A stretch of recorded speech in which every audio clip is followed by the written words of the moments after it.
ASHA workers ആയിട്ടുള്ള ആളുകൾ വളരെ ദിവസങ്ങളായി വിവിധ ആവശ്യങ്ങൾ ഉന്നയിച്ചുകൊണ്ട് സെക്രട്ടേറിയറ്റ് പടിയിൽ നിരാഹാരം അനുഷ്ഠിക്കുന്നു. പക്ഷേ അവരെ ഇതുവരെ ആരും കേൾക്കാനോ കാണുവാനോ തയ്യാറാകുന്നില്ല. സെക്രട്ടേറിയറ്റിന് മുന്നിൽ നിരാഹാരം അനുഷ്ഠിക്കുന്ന ആശാ വർക്കേഴ്സിൻ്റെ അഭിപ്രായങ്ങളാണ് നിങ്ങളുടെ മുന്നിൽ ഞങ്ങൾ എത്തിക്കുന്നത്. തീർച്ചയായിട്ടും അവരുടെ പ്രതികരണങ്ങൾ എന്താണെന്ന് നമുക്ക് നോക്കാം. ചേച്ചി, ഞങ്ങൾ കേരളീയം എന്ന് പറയുന്ന ചാനലാണ്. ഈ ആശാ വർക്കേഴ്സിൻ്റെ ഈ സമരം ഇത്ര ദിവസമായല്ലോ, നിങ്ങളെ ചതിച്ചത് കേന്ദ്ര സർക്കാരാണോ സംസ്ഥാന സർക്കാർ? രണ്ടുപേരും ഉണ്ടോ, ഒരാൾ മാത്രമല്ല. ഇവിടെ ബഹുമാനപ്പെട്ട ആരോഗ്യവകുപ്പ് മന്ത്രി നമ്മളോട് ഒന്ന് പറഞ്ഞിട്ട് ആശമാർക്ക് വേണ്ടിയാണ് ഡൽഹിയിൽ പോകണമെന്നും പറഞ്ഞ് പോയിട്ട് അവരുടെ ഇഷ്ടത്തിന് പോയിട്ടാണ് അവർ വന്നത്. ആശമാരെ പറ്റി ഇന്ന് വരെ ഈ നിമിഷം വരെ എന്താണ് ഏതാണെന്ന് ഡൽഹിയിൽ സംസാരിച്ചിട്ടില്ല. നമ്മളോട് സ്നേഹം, ഞങ്ങളെ ചേർത്ത് പിടിക്കണം. കൊല്ലാനാണോ വളർത്താനാണോ എന്ന് എങ്ങനെ അറിയാം? കോഴിക്കുഞ്ഞിനെ കാക്ക കൊണ്ടുപോകുന്നു, കൊല്ലാനല്ലേ കൊണ്ടുപോകുള്ളൂ. അതേ ഇതാണ്. ഇനി ഞങ്ങൾക്ക് വേറെ ഒന്നും സംസാരിക്കാനില്ല. ഞങ്ങൾ സംസാരിക്കാനുള്ളത്, ഞങ്ങൾ കഴിഞ്ഞ മാസം 10-ാം തീയതി മുതൽ ഇന്ന് വരെ, ഇന്ന് ഞാൻ വന്നിട്ട് 40 ദിവസമായി. ഇന്ന് 2ാമത്തെ ദിവസമാണ് നിരാഹാരം കിടക്കുന്നത്. ഈ 40 ദിവസം കൊണ്ട് ഞങ്ങൾ ആവശ്യപ്പെട്ട് ഞങ്ങൾക്ക് ഒരൊറ്റ ചിന്തയും ഒരൊറ്റ ആഗ്രഹങ്ങളും, ഞങ്ങൾ ഇനി കരയുന്ന പ്രശ്നവും ഇല്ല. കാരണം ഞങ്ങളുടെ അവകാശം 232 രൂപയ്ക്ക് സാറിൻ്റെ വീട്ടിൽ ചിലവിൽ നടത്താൻ പറ്റുമോ? ഞാൻ ചോദിക്കും. ഞാൻ സാധാരണ തട്ടുകാരിയാണ്. ഞാൻ പോകുന്ന ഏരിയയിൽ, എൻ്റെ സ്ഥലം തിരുവല്ലമാണ്, ഞാൻ പോകുന്ന ഏരിയയിൽ എനിക്ക് 200 രൂപ വേണം ഒരു ദിവസം. നമ്മൾ വർക്കിന് ഫീൽഡിൽ പോകണമെന്നുണ്ടെങ്കിൽ നമ്മൾ പോയി, നമ്മൾ ആദ്യം കാണുന്ന കുട്ടികളെ, പിന്നെ ഗർഭിണികളെ, പിന്നെ പാലിറ്റീവ് കെയർ, സുഖമില്ലാതെ കിടക്കുന്ന ട്യൂബ് മാറ്റാനുള്ളവർക്ക് സിസ്റ്റർമാരെ കൂടെ പോയി ഞങ്ങൾ ചെയ്യേണ്ട ജോലികളും അവർക്ക് ചെയ്യേണ്ട സഹായം ഞങ്ങൾ ചെയ്തു കൊടുക്കും. ഞങ്ങളെന്ന് പറഞ്ഞാൽ ഞാൻ ചെയ്തു കൊടുത്തിട്ട് നമ്മൾ അതിൻ്റേതായ ജോലി കഴിഞ്ഞ് കുഞ്ഞുങ്ങളുടെ കറക്റ്റായിട്ട് കുഞ്ഞുങ്ങളെ ഇഞ്ചക്ഷൻ എടുക്കാനും ഞങ്ങളാണ് വിളിച്ച് പറയുന്നത്. ഞങ്ങൾക്ക് അമ്മമാർക്ക് മറന്നുപോയാൽ ആശാ വർക്കർമാർക്ക് മറക്കോ സാറേ? ഒരു ഗർഭിണി എന്ന് പറഞ്ഞാൽ വിവാഹം കഴിഞ്ഞ് വന്ന അന്ന് മുതൽ ഒരു പെൺകുട്ടിയെ വിവാഹം കഴിച്ച് ഒരു പയ്യൻ്റെ വീട്ടിൽ ഏരിയ വിട്ടാണ് പോകുന്നതാണെങ്കിൽ അവിടുത്തെ ആശാമാരെ രജിസ്റ്റർ ചെയ്യണം. ഏരിയ വിട്ട് എൻ്റെ ഏരിയയിലാണ് വരണമെങ്കിൽ ഞാൻ രജിസ്റ്റർ ചെയ്യണം. ആ കുട്ടിയെ വിവാഹം കഴിച്ച് കൊണ്ടുവന്ന് അത് പ്രസവിച്ച് ഒരു കുഞ്ഞിന് അമ്മയാവുന്നില്ല. എത്ര മക്കൾക്ക് അമ്മയായാലും അതിൻ്റെ സകല റിക്കാർഡും ഞങ്ങൾ രേഖപ്പെടുത്തിയിരിക്കണം. ഇത് അത്രയും ചെയ്യുന്ന ഞങ്ങളെ വെറും 200, ഇന്ന് 1 കിലോ അരിക്ക് 60 രൂപ, 55 മുളകിന് 230 രൂപ 1 കിലോ മുളകിന്. അതുപോലെ മല്ലി, ഞങ്ങൾക്ക് 230 രൂപയ്ക്കുള്ള ജോലിക്കുള്ളത് ഒരു കുടുംബം കഴിയാൻ പറ്റും. 1 കിലോ റേഷൻ അരി എനിക്കുള്ള ഒരു 4 കിലോ അരി, ആ 4 കിലോ അരി വാങ്ങിച്ച് വെച്ച് കൂടെ ഒരു 5 കിലോ അരി കൂടെ വാങ്ങിയാണ്, അല്ലെങ്കിൽ വേറെ ആരെങ്കിലും കാർഡിൽ നിന്ന് വരുമ്പോഴത്തേക്ക് വില കൊടുത്ത് വാങ്ങിയാണ് ഞാൻ വീട്ടിൽ കഞ്ഞി വയ്ക്കുന്നത്. റേഷൻ അരിയാണ് കഞ്ഞി വയ്ക്കുന്നത്. എനിക്ക് തികയുന്നില്ല 232 രൂപ. അതുകൊണ്ട് ഞങ്ങൾക്ക് അർഹതപ്പെട്ടത് കിട്ടിയേ പറ്റുള്ളൂ. ഞങ്ങൾക്ക് തന്നേ പറ്റില്ല. സംസ്ഥാനവും കേന്ദ്രവും തന്നേ പറ്റുള്ളൂ. സാറേ, അത് തരുന്നത് ഇവർ 13,000 തരുന്നു, 14,000 രൂപ തരുന്നു എന്ന് പറയുന്നു. എങ്ങനെയാണ് തരുന്നത്? ഇന്ന് 7,000 രൂപ തന്നാൽ, ഓണറേറിയം തന്നാൽ പിന്നെ 4 മാസം ആവണം ഇൻസെൻറ്റീവ് വരണമെങ്കിൽ. ഇന്ന് മാർച്ചാണെന്ന് ഇരിക്കട്ടെ സാറേ, ഇന്ന് ഈ മാർച്ച് മാസത്ത് അടുത്ത മാസം ഒരു 25-ാം തീയതി 30-ാം തീയതി, അല്ലെങ്കിൽ അതിൻ്റെ അടുത്ത മാസം മെയ് ജൂണിലായിരിക്കും കിട്ടുന്നത്. കിട്ടിക്കഴിഞ്ഞാൽ ആ 7,000 കിട്ടിക്കഴിഞ്ഞാൽ വീണ്ടും 2,000 രൂപ വരുന്നത് ഇൻസെൻറ്റീവ്. കൊച്ചുങ്ങളുടെ കുത്തിവയ്പ്പിൻ്റെ ഒരു കുട്ടി വൈറ്റമിൻ കൊടുക്കണമെങ്കിൽ 20 രൂപ. MR എന്ന് പറയുമ്പോൾ 10 മാസത്തെ ഇഞ്ചക്ഷൻ എടുക്കണമെന്നുണ്ടെങ്കിൽ 70 രൂപ 100 രൂപയുണ്ട്. ഇത്രയും കിട്ടണമെന്നുണ്ടെങ്കിൽ ഞങ്ങൾക്ക് ഒരു 10-200, എനിക്ക് 200 പിള്ളേരൊന്നുമില്ല, കൂടിപ്പോയ 5-10 കാണും. അത് എല്ലാ മാസവും 10 മാസം ഉള്ള കൊച്ചുങ്ങളും കാണില്ല, 1.5 വയസ്സായ കൊച്ചുങ്ങളും കാണില്ല. മുഖ്യതും വൈറ്റമിനാണ്. ഒരു ഗർഭിണി പ്രൈവറ്റിൽ പോയാൽ ഞങ്ങൾക്ക് 10 പൈസയില്ല. ഗവൺമെൻറ് ആ ഹോസ്പിറ്റലിൽ പ്രസവിച്ചാൽ മാത്രമേ ഞങ്ങൾക്ക് 200 രൂപയുള്ളൂ. അത് 200 രൂപ. അത് കിട്ടുമെങ്കിൽ കിട്ടും, കിട്ടിയില്ലെങ്കിൽ ഇല്ല. അതും അവർ പ്രസവിച്ച് ഡിസ്ചാർജ് ചെയ്ത് വീട്ടിൽ വന്നതിന് ശേഷം അവരെ ബഹുമാനപ്പെട്ട ആരോഗ്യവകുപ്പ് മന്ത്രിയും ബാക്കിയുള്ള നേതാക്കളെല്ലാവരും പറയുന്നത് ഞങ്ങൾക്ക് 13 ഇല്ലേ, 12 ഇല്ലേ, അതില്ലേ, ഇതില്ലേ. എവിടെയുണ്ട് സാറേ? സാറിന് ഇപ്പോൾ യഥാർത്ഥ കറക്റ്റായിട്ടുള്ളത് സാറിന് മനസ്സിലായല്ല?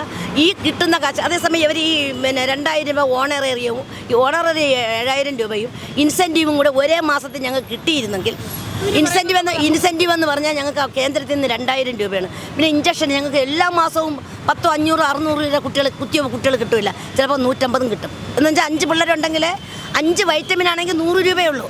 5 കുട്ടികളുണ്ടെങ്കിൽ 100 രൂപയേ ഉള്ളൂ. ഇവർ പറഞ്ഞു ആനയ്ക്ക് തരുന്നെന്നോ. ഞാൻ കുറ്റപ്പെടുത്തുന്നില്ല, ആനയ്ക്ക് തരുന്നത് പറഞ്ഞ് വയ്യ സാറേ. ഞങ്ങൾക്ക് പറഞ്ഞു തൊണ്ടെല്ലാം വേദനിച്ചിട്ട് വയ്യ.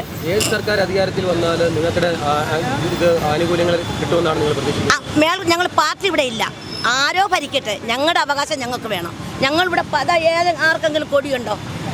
ഞങ്ങൾക്ക് ഒരൊറ്റ കൊടിയേ ഉള്ളൂ. ആശാ വർക്കേഴ്സ് എന്നുള്ള ഒരൊറ്റ നേബിൾ മാത്രമേ ഉള്ളൂ. പലർക്കും പല പാർട്ടിയാണ്. അത് ഇവിടെ ഇല്ല. ഞങ്ങളത് കുടുംബത്തിലാണ്.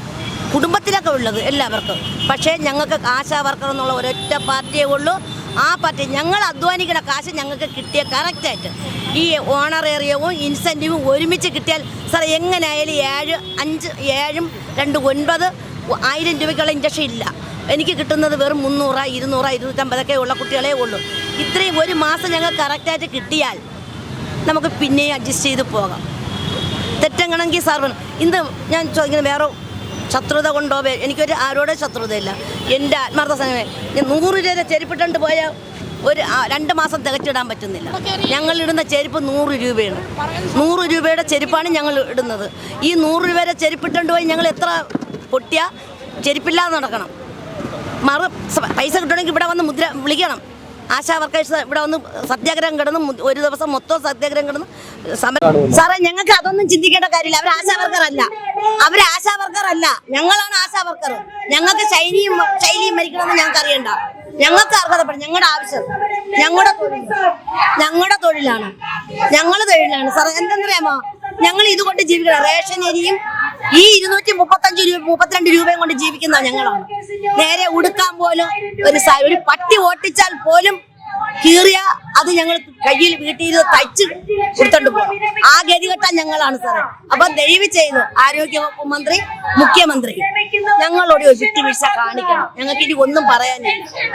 തെക്കണ്ട സാറേ, ഞങ്ങൾക്ക് ഒന്നും പറയാനില്ല. ഞങ്ങളോട് അല്പം ഒരു മനസ്സാക്ഷി, മനുഷ്യനും മനുഷ്യന്നുള്ള ഒരു മനസ്സാക്ഷി ഉണ്ട്. ഇന്ന് ആരോഗ്യവകുപ്പ് മന്ത്രി എത്ര രൂപയുടെ ചെരുപ്പാണ് ഇടുന്നത്? ഞങ്ങൾക്ക് അതിന് പോലും ഞങ്ങൾക്ക് നിവർത്തിയില്ലാത്ത ഞങ്ങളാണ് ഈ കിടക്കുന്നത്.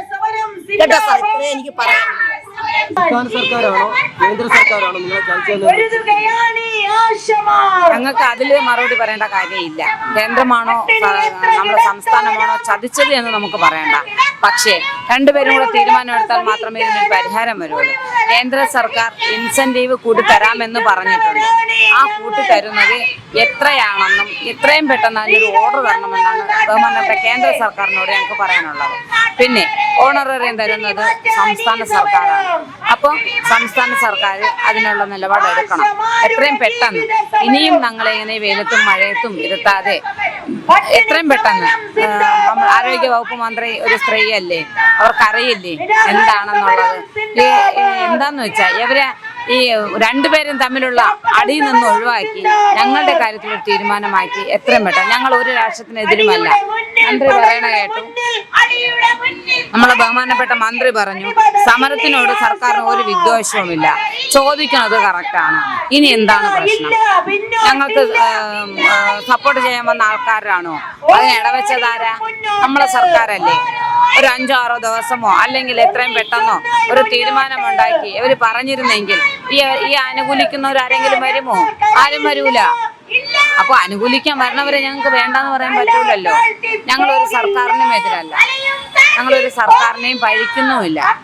കേന്ദ്രമായിരുന്നാലും സംസ്ഥാനമായാലും നമ്മുടെ കാര്യത്തിൽ തീരുമാനമെടുത്ത് ഇനിയൊരു ആശാ വർക്കർ ഇതുപോലെ സമരത്തിലോട്ട് പോകാനുള്ള ഇടവയ്ക്കാതെ എത്രയും പെട്ടെന്ന് ഞങ്ങളുടെ കാര്യത്തിൽ തീരുമാനമാണ്. ഈ സർക്കാരിന് തന്നെ തീരുമാനിക്കാനുള്ള പ്രശ്നങ്ങളല്ലേ ഉള്ളൂ. ഇനി വേറൊരു സർക്കാർ വരണവരോ അവര് കാത്തിരിക്കേണ്ട ആവശ്യമുണ്ടോ? ഈ സർക്കാരിന് നിസ്സാരമായിട്ട് തീർക്കാനുള്ള കാര്യങ്ങളേ ഉള്ളൂ. അവർക്ക് ഒരു മനുഷ്യരെ 4 വർഷത്തും ഇരുന്ന് അവർ നല്ലപോലെ ഒരു ഉചിതമായ തീരുമാനമെടുത്ത് നമ്മളെ വിളിച്ചു കഴിഞ്ഞാൽ സമാധാനമായിട്ട് തീർക്കാനുള്ള കാര്യം ഇപ്പോഴും ഞങ്ങൾ വിശ്വസിക്കുന്നത് അതാണ്. തീർക്കാനുള്ള പ്രശ്നമേ ഉള്ളൂ. അതിന് വേറെ സർക്കാർ വരണമെന്നും അതിന് വേണ്ടിയിട്ട് വെയിറ്റ് ചെയ്യേണ്ട ആവശ്യമില്ലെന്നാണ് ഞങ്ങളുടെ അഭിപ്രായം. ഞങ്ങൾ ആശാ വർക്കറാണ്. അതിനെപ്പറ്റി പറയേണ്ടത് അവരുടെ സാഹചര്യം അതായിരിക്കണം. കാരണം ബുദ്ധിമുട്ടുക എന്നുള്ളത് ബുദ്ധിമുട്ടുന്നവർക്ക് മാത്രമേ മനസ്സിലാവുള്ളൂ. ഒരു നേരത്തെ അന്നം കഴിക്കാതിരിക്കുമ്പോൾ വിശപ്പ് എന്നുള്ളത് കഴിക്കാതിരിക്കുന്നവർക്ക് മാത്രമേ മനസ്സിലാവുള്ളൂ. ഏറ്റവും താഴെത്തട്ടിൽ ജീവിക്കുന്നവർക്ക് അന്നന്ന് പണിയെടുത്ത് വെയിലോ ചൂടോ മഴയോ എല്ലാം അനുഭവിച്ചു കൊണ്ട് ജീവിക്കുന്നവർക്ക് മാത്രമേ അറിയാവൂ. അല്ലാതെ പല സുഖ സൗകര്യങ്ങളിൽ ഇരിക്കുന്നവർക്ക് അത് മനസ്സിലാവൂല. ആ ഒരു സിറ്റുവേഷനിലായിരിക്കണം അവരും ചെയ്തത്. ഞങ്ങൾ പോകുന്ന പല സിറ്റുവേഷനിലും കൂടെയാണ്. പക്ഷെ ആശമാർക്ക് കുറച്ചുകൂടെ മനക്കെട്ടിയുണ്ടെന്ന് വേണം. പൈസ പ്രഖ്യാപിച്ചാൽ മാത്രമേ സംസ്ഥാനം പ്രഖ്യാപിക്കൂ എന്ന് പറയുന്നു. അപ്പൊ കേന്ദ്രം കൊടുത്തിട്ടില്ല എന്നും പറയുന്നു. ഞങ്ങളെ ഈ കണക്കുകൾ കാണിച്ചിട്ടില്ല. അപ്പൊ ഞങ്ങൾ ആരെ വിശ്വസിക്കും? കേന്ദ്രത്തെ വിശ്വസിക്കാൻ പറ്റില്ല, സംസ്ഥാനത്തെ വിശ്വസിക്കാൻ പറ്റത്തില്ല. അപ്പൊ വീണ ഇന്നലെ ഇവിടുന്ന് പോയി. ആ സ്ത്രീ ഇവിടുന്ന് പോയപ്പം പറഞ്ഞത് കേന്ദ്രമന്ത്രിയെ കാണും, ആശമാർക്ക് വേണ്ടി കാണുമെന്ന് പറഞ്ഞിട്ടാ പോയെ. എന്നിട്ട് അവർ തന്നെ പറയുന്നു അങ്ങനെ ഒരു അജണ്ട അവർക്ക് ഉണ്ടായിരുന്നില്ല. പിന്നെ അവർ 18, 19 ഡേറ്റുകളിൽ ലെറ്റർ കൊടുത്തു. അവർ മുൻപ് പ്ലാൻ ചെയ്തു വെച്ച പ്രകാരം 20-ാം തീയതി അവിടെ ചെന്ന് കാണണമെന്ന് അവർ വാശി പിടിച്ച് നടക്കണം ആളല്ലല്ലോ കേന്ദ്രമന്ത്രി. ഇവിടുത്തെ ഏത് കൊച്ചു കുഞ്ഞിന് പോലും അറിയാവുന്ന കാര്യമാണ്. നാളെ രാവിലെ എനിക്ക് കേന്ദ്രമന്ത്രിയെ കാണണമെന്ന് ലെറ്റർ കൊടുത്താൽ നടക്കുന്ന കാര്യമല്ല. പിന്നെ അവർ നമ്മുടെ അജണ്ട നമ്മളെ കാണിക്കാനാണ് പോകുന്നത് എന്നൊരു വ്യാജത്തിൽ അവർ ആ ലെറ്റർ കൊടുത്തിരിക്കുന്നത്. അതാണ് അവരുടെ അജണ്ട എന്നൊക്കെ പറഞ്ഞ്. പക്ഷെ അങ്ങനെയാണെങ്കിൽ ഞാൻ ചോദിക്കട്ടെ, ഈ 40 ദിവസം ഞങ്ങൾ ഇവിടെ വെയിലും മഴയിലും കിടന്നപ്പോഴാണോ അവർക്ക് ഓർമ്മ വന്നത് ഞങ്ങൾ ആശാവർക്കർമാരാണെന്ന്? അവർ എന്നിട്ട് എടുത്തു പറയുന്ന ഒരു കാര്യം പ്രത്യേകം പറഞ്ഞിട്ടുണ്ട്, കേന്ദ്ര ടീമിൽ പെടുന്ന ആശാവർക്കർമാർ, സ്കീമിൽ പെടുന്ന ആശാവർക്കർ. അപ്പൊ ഇപ്പൊ ജോലിക്ക് കയറിയിരിക്കുന്ന ആശമാര് കേന്ദ്രത്തിന്റെ സ്കീമിൽ പെടുന്ന ആശമാരല്ലേ? അതുപോലെ കഴിഞ്ഞ ദിവസം ഇവിടുന്ന് ഞങ്ങൾ ചർച്ചയ്ക്ക് പോയപ്പോൾ ഞങ്ങളുടെ പ്രവർത്തകരോട് പറഞ്ഞു അവരുടെ ആശാവർക്കർമാരെ വെയിലും മഴയിലും നിർത്തരുതെന്ന്. അപ്പൊ ഇത്രയും ദിവസം ഇവിടെ കിടന്നത് അവരുടെ ആശാവർക്കർമാരല്ലായിരുന്നോ? അവരെന്തിനിങ്ങനെ കള്ളം പറയുന്നേ? ഏറ്റവും കൂടുതൽ ഞങ്ങളെ ചതിക്കുന്നത് നമ്മുടെ സംസ്ഥാന സർക്കാർ തന്നെയാണ്. അവർ കഴിഞ്ഞ ദിവസം പറഞ്ഞു ഞങ്ങൾക്ക് പേപ്പറിൽ എഴുതിയാൽ മതി, ഞങ്ങളുടെ കാര്യങ്ങൾ നടത്താം, നിങ്ങൾക്ക് വേറെ പണിക്ക് പോകാമെന്ന്. ഇന്നലെ ഞാൻ കോട്ടയം ജില്ലയിലെ പാലായിന്ന് വരുന്നത്. പാലായിന്ന് പോലീസ് ആരോഗ്യവകുപ്പിന്റെ പണി മാത്രമേ ഞങ്ങൾക്ക് ഉള്ളൂ എന്നാണ് അവർ പറഞ്ഞിരിക്കുന്നത്. പാലായിലെ പോലീസ് സ്റ്റേഷനിൽ നിന്ന് 60 വയസ്സ് കഴിഞ്ഞ ആൾക്കാരുടെ വിവരങ്ങൾ ശേഖരിച്ചു കൊടുക്കണം. അറ്റകുറ്റപ്പണിക്ക് വരുന്ന ആൾക്കാരുടെ വിവരങ്ങൾ ശേഖരിച്ചു കൊടുക്കണം. അവരുടെ വീട്ടിൽ 60 വയസ്സ് കഴിഞ്ഞ് ഒറ്റയ്ക്ക് താമസിക്കുന്നവരുടെ വീട്ടിൽ ഹോം നേഴ്സോ ഹോം സർവീസിലെ ആൾക്കാരുണ്ടെങ്കിൽ അത് ഏത് ഗ്രൂപ്പുകാരാണ് വിടുന്നത്, അവരുടെ ഏജൻസിയുടെ നമ്പർ. ഇപ്പൊ ഇതൊന്നും ഞങ്ങൾക്ക് പണിയല്ലേ?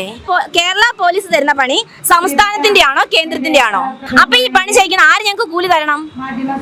അതുപോലെ ശൈലി ആപ്പ് കേന്ദ്രത്തിലേക്ക് ഇവിടെ കേരളത്തിൽ ആളുടെ എണ്ണം കൊടുക്കുകയല്ല ചെയ്യുന്നത്. ഈ കേരളത്തിലുള്ള ജനങ്ങളുടെ ആരോഗ്യ വിവരങ്ങളാണ് കൊടുക്കുന്നത്. അത് സംസ്ഥാന സർക്കാരിനാണ് കൊടുക്കുന്നത്. അപ്പൊ അതിന് ആര് പൈസ തരണം? കേന്ദ്രം പൈസ തരണോ? അങ്ങനെയെങ്കിൽ ഞങ്ങൾ കേന്ദ്രത്തിന്റെ ആൾക്കാർ തന്നെയാണ് സമ്മതിക്കുന്നു. പക്ഷേ കേന്ദ്രം ഞങ്ങൾക്ക് പൈസ തരണം. ഇവര് പറയുന്നുണ്ട് കേന്ദ്രത്തിന്റെ പൈസ എന്ന്. ഞങ്ങൾക്ക് അനുവദിച്ചിരിക്കുന്ന പൈസയിൽ ഇൻസെന്റീവ് കയറി ഇവർ കൈവച്ചിരിക്കുന്നു. വാർഡ് ആരോഗ്യ കമ്മിറ്റി, വാർഡ് ആരോഗ്യതല ജാഗ്രത, അങ്ങനെ കുറെ കാര്യങ്ങളുണ്ട്. അത് അവർ മാറ്റിയ ക്രൈറ്റീരിയ മാറ്റി പറഞ്ഞിട്ട് അതേപടി എടുത്ത് അവർ അതിൻ്റെ അകത്ത് കൊണ്ടുവച്ചിട്ടുണ്ട്. ഇവരങ്ങനെ എന്തിനത് കൈയേറ്റാൻ പോകുന്നു? ഇവർ തരുന്ന ഓണറേറിയം ആണെങ്കിൽ ഇൻസെന്റീവിൽ എന്തിനാ ഈ ഓണറേറിയത്തെ കൊണ്ട് ഉൾപ്പെടുത്തി വെച്ചിരിക്കുന്നു? ഇപ്പൊ അത് അവർ പറയുന്നു 2200 രൂപ കറക്റ്റ് ഇൻസെന്റീവ് ഓണററി ഇൻസെന്റീവ് കിട്ടുന്നവർക്ക് മാത്രമേ 7000 രൂപ അനുവദിക്കാൻ പറ്റുള്ളൂ. 1000 രൂപ വാങ്ങുന്നവർക്ക് അതിന്റെ നേർപാതി തരാം. അപ്പൊ ഇവരെവിടെയാണ് മാനദണ്ഡങ്ങൾ മാറ്റിയത്? അത് അത്രയും വായിക്കുന്ന ഈ കേരളത്തില് ഇവരുടെ പാർട്ടി പെടുന്ന ബുദ്ധിയില്ലാത്ത കുറെ ജനങ്ങളുണ്ട്. അവർക്കല്ലാതെ ഈ കേരളത്തിലുള്ള വിവരമുള്ള ആൾക്കാർ വായിക്കുന്നതേ മനസ്സിലാകും കേന്ദ്രമല്ല ആശാവർക്കർമാരെ ചതിച്ചിരിക്കുന്നത്, സംസ്ഥാനമാണ് ചതിക്കുന്നതെന്ന്. സത്യമാണ്, കേന്ദ്രം പൈസ കൂട്ടിയിട്ടില്ല. അത് ഞങ്ങളും പറയുന്നു, ഞങ്ങളത് ആവശ്യപ്പെടുന്നു. ഇവിടെ കേന്ദ്രമന്ത്രി വന്നപ്പോൾ ഞങ്ങളത് ആവശ്യപ്പെട്ടു. അദ്ദേഹം അത് അവിടെ അവതരിപ്പിച്ചു. അതുകൊണ്ട് അവിടുത്തെ കേന്ദ്ര ആരോഗ്യമന്ത്രി കൂട്ടിത്തരാമെന്നും പറഞ്ഞിരിക്കുന്നു. അവരെത്ര എമൗണ്ട് എന്ന് പറഞ്ഞിട്ടില്ല. ഇവിടെ ഇപ്പൊ മുഖ്യം കാണിക്കുന്ന ഏറ്റവും വാശി എന്താ? അവര് കൂട്ടിയാൽ ഞങ്ങൾക്ക് ഇവിടെ കൂട്ടാം. ശരി, അവര് കൂട്ടിയാൽ മതി, ഞങ്ങൾ സമ്മതിക്കുന്നു. പക്ഷേ സംസ്ഥാനത്തിന്റെ ഒറ്റ ജോലി പോലെ ഈ ആശാവർക്കർമാരെ കൊണ്ട് ചെയ്യിക്കും. അതുപോലെ തന്നെ അവർ പറയുന്ന ഒരു കാര്യമുണ്ട്, അവർ തരുന്ന കൂലി ഞങ്ങൾക്ക് മതി, സമ്മതിക്കുന്നു. പക്ഷെ എന്തുകൊണ്ട് ഞങ്ങൾക്ക് അങ്ങനെ ജോലി ചെയ്യേണ്ടി വരുന്നു? പിന്നെ പല ജോലിക്ക് പോകാന്ന് പറയുന്നു. ഈ മന്ത്രി വീണയ്ക്ക് ഒപ്പിടുക അല്ലാതെ ഒരു പരിപാടിയില്ല. എല്ലാത്തിനും PA-മാർ നിരന്ന് നിപ്പുണ്ട്. ഒരു കണക്ക് നോക്കണേ PA ഉണ്ട്, ഒരു അങ്ങോട്ട് പോണേ PA ഉണ്ട്, ഇങ്ങോട്ട് പോണേ PA ഉണ്ട്. ഒന്നും ഇരിക്കാൻ പറ്റുന്നില്ല. പല PHC-കളിലും ഈ വനിതകൾ ഇരിക്കുന്നില്ല. ജോലി സമയത്ത് നിൽക്കുക തന്നെയാണ് ചെയ്യുക. അതുപോലെ ഒരു ചീട്ടിന് ചെന്നിട്ടുണ്ടെങ്കിൽ 10 രൂപ കൊടുക്കണം, കൊടുത്തേ മതിയാവൂ, അല്ലെങ്കിൽ ചീട്ടില്ല. ഞങ്ങൾക്ക് ഒരു പ്രയോറിറ്റിയും തരുന്നില്ല. മരുന്നിന്റെ കാര്യത്തിൽ പോലും ഒരു പ്രയോറിറ്റി ഇല്ല. ഇവരുടെ ഇങ്ങനെ പറഞ്ഞ് ഞങ്ങളെ കൊണ്ടുവന്നിട്ട് എങ്ങോട്ട് കൊണ്ടുപോകുന്നു? ഏത് സർക്കാർ വന്നാലും ഞങ്ങൾ സമരം ചെയ്യും. ഇപ്പൊ ആ ഒരു ചോദ്യം തന്നെ മനസ്സിലാകും, ഞങ്ങളെ ആരെങ്കിലും ആട്ടിത്തളിച്ച് കൊണ്ടുവന്നത് ആണോ എന്നാണ് ആ ചോദ്യത്തിന് അർത്ഥം. ഞാൻ പറയുന്നു, ആണയിട്ട് പറയുന്നു, ഒരു മനുഷ്യനും ഒരു പൊടി കുഞ്ഞു പോലും ഞങ്ങളെ ആട്ടിത്തെളിച്ച് കൊണ്ടുവന്നവരല്ല. ഇവിടെ ഇരിക്കുന്നവർക്ക് സ്വബുദ്ധി നഷ്ടപ്പെടാത്ത ആശമാരാണ്. അതായത് അടിമകളല്ല ഞങ്ങള്. അത് ബോധ്യപ്പെട്ട ആശമാരാണ് ഈ വന്നിരിക്കുന്ന ഇത്രയും പേര്. ഇവര് പറയും 400 ഉള്ളൂ. 400 ആണേലും 4 ആണേലും അതാ പറഞ്ഞു, 400 ആണേലും 4 ആണേലും സ്വബുദ്ധി ചിന്തിക്കാൻ പ്രാപ്തിയുള്ള ആശമാരാണ് ഈ ഇരുന്ന് അവരുടെ അവകാശം ചോദിക്കുന്നത്. വീണ ഏത് പണിക്ക് പോയിട്ട് വീണ 3000 രൂപ ഡെയിലി വാങ്ങുന്നു? അവർക്ക് ജീവിക്കാനുള്ള പൈസ അവരുണ്ടാക്കുന്നു. വേറെ ഒരു പണിക്ക് ആശമാർക്ക് വേറെ പണിക്ക് വെക്കോ? എങ്ങനെ പോവും? രാവിലെ സാർ ഈ പണി ഇവിടെ വരുന്നുണ്ട്. എത്ര മണിക്ക് സാറിന് വരണം? ഒരു 7:30-8 മണി മണിയാകുമ്പോൾ സാറിന് എത്തണമല്ലോ. സാറിന്റെ വർക്കിന്റെ തീർന്നിട്ടല്ലേ പോകാൻ പറ്റുള്ളൂ. ഇത് കഴിഞ്ഞ് അടുത്ത ചാനലിൽ പോകാൻ പറ്റുമോ? അല്ല അടുത്ത വീട്ടിൽ ഒരു കൂലിപ്പണിക്ക് പോകാൻ പറ്റുമോ? ഞങ്ങൾ ഏത് വീട്ടിൽ ഒരു വീട്ടിൽ പണി വഴിക്ക് പോണേ പോലും ഒന്നെങ്കിൽ രാവിലെ അവിടുത്തെ വീട്ടുകാർ പോകുന്നതിന് മുന്നേ ഞങ്ങൾ വീട്ടിൽ ചെല്ലണം, അല്ലെങ്കിൽ അതിന് ശേഷം ചെല്ലണം. ഞങ്ങൾക്ക് മടുപ്പൊന്നും ഇല്ലേ? ഞങ്ങൾ മനുഷ്യരല്ലേ? ഞങ്ങൾ എന്താ അവരെ പോലെ കുപ്പിന്ന് വന്ന ഭൂതങ്ങളാണോ? ഒന്നാമത്തെ കാര്യം, വീണ എന്ന് പറയുന്ന മന്ത്രിക്ക് ഇങ്ങനെ മൈക്കും പിടിച്ച്, മാധ്യമപ്രവർത്തി ആയതുകൊണ്ട് പറയുന്നു, മൈക്കും പിടിച്ച് മറ്റുള്ളവരുടെ മുന്നിൽ ചെന്ന ശീലമേ ഉള്ളൂ. ഒരു മനുഷ്യന്റെ ബുദ്ധിമുട്ട് അറിഞ്ഞ് ശീലമില്ല. ഒരു AC ചേമ്പറിൽ നിന്ന് അടുത്ത AC ചേമ്പർ ഈ ഇരിക്കുന്ന 4 പ്രാവശ്യമാര് ആത്മഹത്യ ചെയ്യണമെന്നാണ് ഇവിടെ ഇരിക്കുന്ന അവള് പറയണത്. ആരുടെ വാർത്ത കണ്ട് ഞാൻ ചെയ്യട്ടെ? ഈ കിടക്കുന്നവര് ഇവര് കഴിഞ്ഞ ദിവസം ഇവിടെ കിടക്കുന്ന വനിതകളുടെ അക്കൗണ്ട് നമ്പർ എടുത്ത് കാണിച്ച് 13,000 രൂപ 12,000 രൂപ ശമ്പളം മേടിക്കുന്നു. ഈ 12 മാസത്തില് ഒരു മാസം 13,000 രൂപ ശമ്പളം മേടിച്ചാൽ ഈ പെണ്ണുങ്ങളുടെ വീട് പോകുവോ? ഈ കിടക്കുന്ന പെണ്ണുങ്ങൾ കരകയറുവോ? അവരുടെ കുട്ടികളെ പഠിപ്പിക്കണം, അവരുടെ വാടക കൊടുക്കണം, ബാക്കിയുള്ള കാര്യങ്ങൾ. ഇവിടേക്ക് മറ്റ് സംസ്ഥാനങ്ങൾ തരുന്ന ഒരു ആനുകൂല്യം സ്ത്രീകൾക്ക് ഇല്ലാത്ത ഒരു സംസ്ഥാനത്ത്, ഒരു കൺസ്യൂമർ സ്റ്റേറ്റായി ഈ സംസ്ഥാനത്ത് ഉപ്പോട്ട് കർപ്പൂരം വരെ ഞങ്ങൾ നീതിപ്പണം കൊടുക്കുമ്പോൾ ഒരു ആനുകൂല്യം ഞങ്ങൾക്ക് തരാത്തതിന് അവർ കാണിച്ച ഏറ്റവും വലിയ ചെറ്റത്തരവാണ് ഒരു മാസത്തെ ശമ്പളം എടുത്ത് പ്രദർശിപ്പിച്ചിരിക്കുന്നത്. അത് ഏത് ദിവസം അക്കൗണ്ടിൽ വന്ന് അതൊന്ന് കാണിക്കാൻ പറ്റുമോ? കൂടുതലും 12 മാസത്തെ സാലറി ഞങ്ങളുടെ അടുത്ത് കാണിക്ക്. അത് വെല്ലുവിളി. ആ ഇട്ടവരെ ഞാൻ വെല്ലുവിളിക്കുന്നു. ഒരു മാസത്തെ അല്ല, 12 മാസത്തെ പോട്ടെ. ഇവര് സർക്കാർ കയറിയ കണക്ക് പറയുന്നുണ്ടല്ലോ വീണ. ഈ 4 വർഷത്തെ ആശമാരുടെ ശമ്പളത്തിന്റെ കണക്ക്, അതോടൊപ്പം ഏത് മാസം അവർക്ക് അത് റിലീസ് ചെയ്ത് കൊടുത്തു എന്നും കൂടെ അവള് ഞങ്ങളെ കാണിക്കട്ടെ. അപ്പൊ ഞങ്ങൾ ബാക്കിയുള്ള മറുപടി പറയാം. ഇനിയും ചെയ്യും സാറേ. എന്റെ വരെ കുടുംബം പട്ടിണി കിടക്കും. എന്റെ വഴി 4 മക്കളുണ്ട്. മൂത്തയാളെ നഴ്സിംഗിന് വിടണം. പഠിച്ചുകൊണ്ടിരിക്കുന്ന കുട്ടികള്, പഠിക്കുന്ന കുട്ടികള്, കിടക്കാൻ സ്വന്തമായിട്ട് കിടപ്പാടയില്ല, വാടകയ്ക്ക് എടുക്കുന്നു. രോഗിയായ അച്ഛനുണ്ട് എനിക്ക്. ഞാൻ ഇവരെ നോക്കുന്ന ഞാൻ സഹിത എന്റെ മക്കളെ, എന്റെ അപ്പൻ, ഞങ്ങൾ ഈ 5 പേരും ആത്മഹത്യ വക്കീല സാറേ നിൽക്കണേ. ഇവര് തരുന്ന ഒരു മാസത്തെ വേതനം കൊണ്ടൊന്നും ഞങ്ങൾ മുന്നോട്ട് പോകില്ല. പാലാ ടൗണിൽ 6,000 രൂപയ്ക്ക് വാടകയ്ക്ക് എടുക്കണം. ഞാൻ എങ്ങനെ എന്റെ മക്കളെ പഠിപ്പിക്കും? എന്തുണ്ട് ഞങ്ങൾക്ക് തരാന്? റേഷൻ കാർഡ് പല സാധനങ്ങളിൽ ഒന്നാമത്തെ കാര്യം.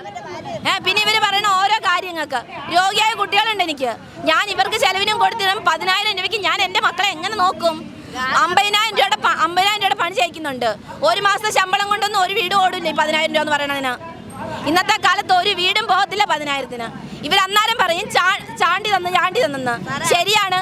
അന്ന് അങ്ങേര് 1,000 രൂപ തന്നെങ്കിൽ ഞങ്ങൾക്ക് 1 മണിക്കൂർ 2 മണിക്കൂർ ജോലിയേ ഉള്ളൂ. വേറെ ഏതെങ്കിലും ഒരു വീടിന്റെ അടുക്കള പുറത്ത് പോയാൽ പോലും ഞങ്ങൾക്ക് പണി ചെയ്യാം. ഇന്നത്തെ കാലത്ത് അതല്ല. സ്വന്തം വീട്ടിലെ പണി ചെയ്യാൻ ഈ അമ്മമാർക്ക് നേരമില്ല. അന്നേരം ഫോൺ വരും, ഉടനെ ഡയറി തപ്പാൻ പോവും, അല്ലെങ്കിൽ മറ്റു രജിസ്റ്റർ തപ്പാൻ പോവും. ഇപ്പൊ തന്നെ ഞാൻ പറഞ്ഞല്ലോ, പാലാ പോലീസ് അങ്ങനെ വന്ന അതുപോലെ ഇരിക്കുന്ന ഓരോരുത്തർക്കും വരുന്നുണ്ട്. ഓരോ സ്റ്റേഷനിൽ നിന്നും ഒരു പ്രതി വന്നിട്ടുണ്ട്, ഒരു കേസ് വന്നിട്ടുണ്ട്. അത് എവിടെയെന്ന് അറിയാവോ? ഇവർക്ക് എന്തിന്റെ പണിയാണ് ഇവിടെ ഇരിക്കുന്നത് ബാക്കി സർക്കാർ ഉദ്യോഗസ്ഥർ?